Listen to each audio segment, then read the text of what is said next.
Hey, we're here at the Ruger booth. We're with Matt. Matt is a product development guy that did some of the work right here on the new suppressor that they've released.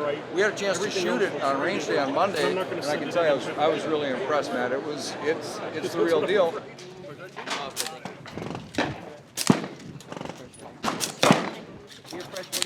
Oh, it's all.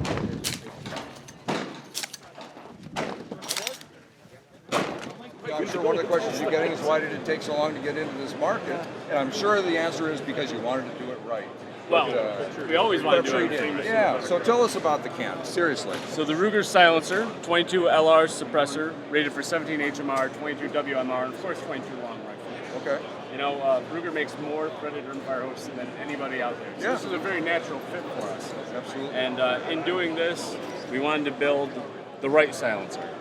So one model, it's everything a rimfire silencer should be. So at 1.16" diameter, we have no sight obstruction issues like on an SR22 pistol. Okay. It has relatively low sights. Right, so you don't have to put an extra set of sights on to run it. Correct. Okay. And at 5 3/8 long, we played with longer, it doesn't get quieter. You play shorter, it got louder. So right. it's Imagine a good place that. to be. Yeah, okay. And 6.3 ounces. Not the lightest can out there, but it is built Ruger rugged, reliable. Yeah. It's a fantastic silencer. Well, I shot it on your race gun, and I mean, the balance was fine. It was just not a problem. So, you know, it had to sound good. Yeah. But a rimfire can is dirty, Yep. and we're not going to change that, but we can make it as easy to clean as possible. Yep. So, silencer comes included with this molded disassembly tool. It's non-marring, so we're not going to mess up the Cerakote black finish. And we start with our front cap. Take the end cap off. Yep, both end caps have O-rings, so they won't shoot themselves loose. Okay. And anything that sees any fouling is all 17-4 stainless. Okay. So you can clean it, and you'd be hard-pressed to hurt anything. Okay, so you're not going to have a problem throwing this into an ultrasonic and just letting it buzz away? Correct. Okay. The rear cap is actually just this little ring. It's aluminum. It never gets dirty. Okay. So it's completely separated from fouling. And then the baffle stack just pushes right out the back. So the titanium tube and the rear cap, I wouldn't throw those in an ultrasonic washer. Right, But we've never actually had to clean one yet. Yeah, and So- generally you wouldn't. Yeah, and you're going to mess up the finish if you do that. But all of this you could throw in there. Correct. Okay. So tell all us baffle stainless. stack. Yeah, all stainless. Okay. Yep, so we start at the back. We have the O-ring to retain the rear cap.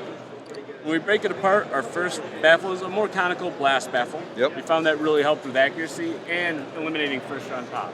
We have almost immeasurable first round pop. And I did notice that. Yeah, there didn't seem to be any difference between the first round and the subsequent rounds, which is typical in most rimfires. That first one pops and then they get quieter. But I didn't notice it. It was a little loud out there, but I was listening for Yeah, it. it was a loud range in general. The remaining 5 baffles are what we call our primary baffle. These are investment cast, so we have this very organic push cone baffle is what we're calling it. We found this to be very effective and efficient at introducing turbulence, cross-jetting, and keeping the sound down. Now, for the particular folks among us, they're very easy to line up, like any other notched baffle. You can look through, align them if you'd like. We found it really had no bearing on how the silencer performed.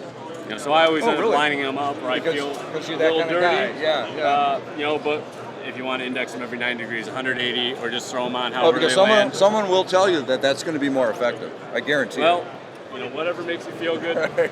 We're very confident in this silencer performing no matter what. Yeah. So the primary baffle stack, Pops back in. back our blast baffle. The muzzle mount, we just want to make sure it's all pressed together so it's nice and sealed. Yeah. And it goes right back in the tube. Now you get this on your gun, maybe the logo isn't quite where you want it. So you can break it apart and index the tube to get the logo where you'd like it. That's kind of sick. That's kind of sick, but yeah. That's actually a happy byproduct. I'd probably do that. Yeah. I'd be like, no, okay. Our goal with those splines was really that you can grab on the tube, you can torque the silencer onto your firearm. Yeah. More importantly, when you pull off your firearm, you're taking the entire silencer off. You're not leaving a threaded rear cap on a gun, especially if you're down inside of a handguard or a shrouded barrel. Yep. So with the baffle back in the tube, we can put on our rear cap, and that threads in all the way up to its shoulder. And then the front cap, we run that in until we're compressing on the baffle stack. Okay. But it's And like you say, it's an O-ring seal, so it's easy to take apart. It's as easy to clean as any rimfire can be, and put it back together, and we're back in business. comes with a holster, so that's awesome, right? Comes with a little pouch Yeah. and the tool. Yeah. It's everything you need. So one of the things I've always really appreciated about Ruger over the years is the fact that when you guys introduce a product, it's available. It's available. You know, and not, as we all know, that's not always the case. And so I'm very impressed with the fact that it comes out, people actually have advanced stock on them. You've set up all the legwork ahead of time so that when it's announced, it's ready to go. So what is the MSRP on this? MSRP is $449. We Okay. expect it to go across the counter under $400. Okay, and that's, you know, you're absolutely in the game at that price point, and obviously with the Ruger name and you know, your experience in the rimfire market, which goes way, way back, there's no reason this isn't going to be a huge hit from what I can tell. And having shot it, I can't figure out why it wouldn't be a big hit as well. We've done our homework with this. We've fired over 250,000 rounds of rimfire to make sure this is the best rimfire sounds on the market. Perfect. Well, congratulations. Thank you did you. a nice job. Appreciate your time, Matt. My pleasure. Thank you.